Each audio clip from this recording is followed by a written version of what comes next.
ओळख आहे. ए पोरा, ए तू कोण आहेस? एका मिनिटामध्ये तुला जाणीव करून देतो बघ पोरा, एका मिनिटामध्ये तुला जाणीव करून देतो तू कोण आहेस हे तुला कळणं गरजेचं आहे. उद्या जाशील तिरंगाला सलामी देशील, पण तो तिरंगा म्हणजे नेमका काय आहे? तो तिरंगा म्हणजे नेमका काय आहे एका मिनिटामध्ये जाणून घे पोरा.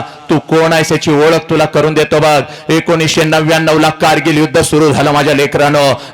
तारुण्यामध्ये आहात, रक्ताच्या प्रत्येक थेंबामध्ये देशप्रेम पाहिजे. ऐक, तू कोण आहेस? बापानं तुला दिलेलं नाव म्हणजे तू आहेस का? तुझ्या नावाच्या पुढे तुझ्या बापाचं नाव आणि खानदानाचं नाव म्हणजे तू आहेस का पोरा? तुला ओळख करून देतो बघ. हे बघ, 1999 ला कारगिल युद्ध सुरू झालं आणि सुट्टीला आलेला जवान युद्धभूमीकडे धावू लागला.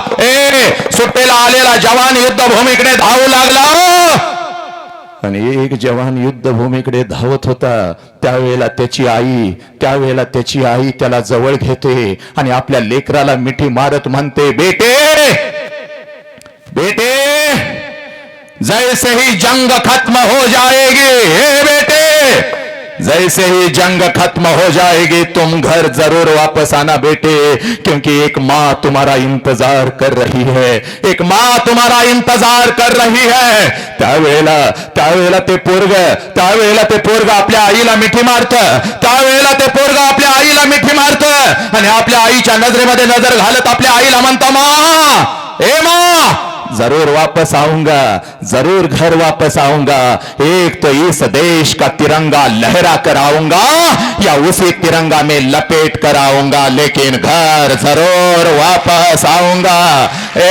कारगिल युद्धातलं दुसरं बलिदान कॅप्टन विक्रम बत्रा म्हणजे तू आहेस पोरा. कॅप्टन विक्रम बत्रा म्हणजे तू आहेस पोरा. ही खरी तुझी ओळख आहे पोरा. हे बघ, तुला अजून एक ओळख करून देतो बघ. 12 वर्षाचं पोरग पळत जालियनवाला बागेमध्ये जात. 12 वर्षाचं पोरग पळत जालियनवाला बागेमध्ये जात. जालियनवाला बागेमध्ये इंग्रजांनी गोळीबार केलेला असतो. हजारो भारतीय रक्ताच्या थात्यामध्ये पडलेला असतो. तिथं ते पोरग जात, मोठभर माती हातामध्ये घेऊन घरी पळत येत.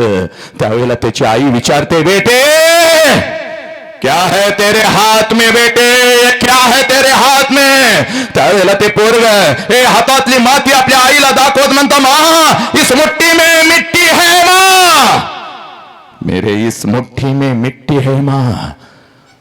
इंग्रजांनी गोळीबार केला, रक्ताने माखलेली ही माती मी घेऊन आलोय आणि मी माझ्या भारतीयांना न्याय देणार, मी इंग्रजांचा बदला घेणार.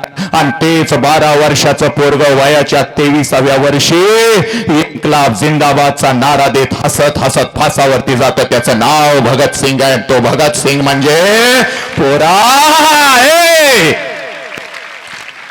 तो भगत सिंग म्हणजे तू आहेस बघ. व्याख्यानाच्या सुरुवातीला तुला एकच गोष्ट सांगतो आणि आयुष्यभर विसरायची नाही. व्याख्यानाच्या सुरुवातीला तुला एकच गोष्ट सांगतो ना, आयुष्यभर विसरायची नाही. तू कोण आहेस पोरा? हे बघ, विश्वरत्न डॉक्टर बाबासाहेब आंबेडकर सांगतात, बळी हा कोंबड्याचा दिला जातो. हे वाक्य कधीच विसरायचं नाही रे. एक वेळ 4 मार्क्स कमी पडले तरी चालतील, पण माझं हे वाक्य कधीच विसरायचं नाही. बळी हा कोंबड्याचा दिला जातो, बळी हा बकऱ्याचा दिला जातो, वाघाचा आणि वाघिणीचा कधीच बळी दिला जात नाही.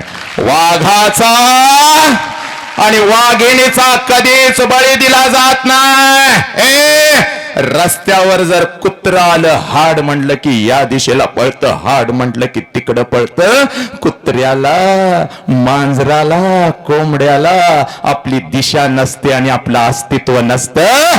पण त्याच रस्त्यावर जर वाघ आला तर सगळा रस्ता मोकळा होतो. जहां से भी गुजरे हमारे लिए रास्ता तैयार है. पोरा, तो वाघ म्हणजे तू आहेस आणि ती वाघीण म्हणजे तू आहेस. म्हणून बाप समजावून घेताना पहिलं वाक्य तुला सांगतो बघ. एका वाघानं म्हणजे माझ्या बापानं आणि एका वाघिणीनं म्हणजे माझ्या आईनं या वाघाला जन्म दिलेला आहे. माझा बाप म्हणजे एक वाघ आहे, माझी आई म्हणजे एक वाघीण आहे. आणि या वाघानं या वाघिणीनं एका वाघाला आणि वाघिणीला जन्म दिलाय. पोरा, माझ्या बापाचा शेवटचा श्वास म्हणजे माझ्या वाघाचा, माझ्या बापाचा शेवटचा श्वास वाघासारखाच गेला पाहिजे. याची सगळी जिम्मेदारी तुझ्या खांद्यावर आहे बघ पोरा. याची सगळी जिम्मेदारी तुझ्या खांद्यावर आहे. इकडे बघा, इकडे बघा, माझ्याकडे बघा. सगळं टन टन करा पोरीनो, इकडे बघा, गोल बिरा. याची सगळी जिम्मेदारी कोणाच्या खांद्यावर आहे? तुमच्या खांद्यावर आहे. ही खरी तुमची ओळख आहे. हा,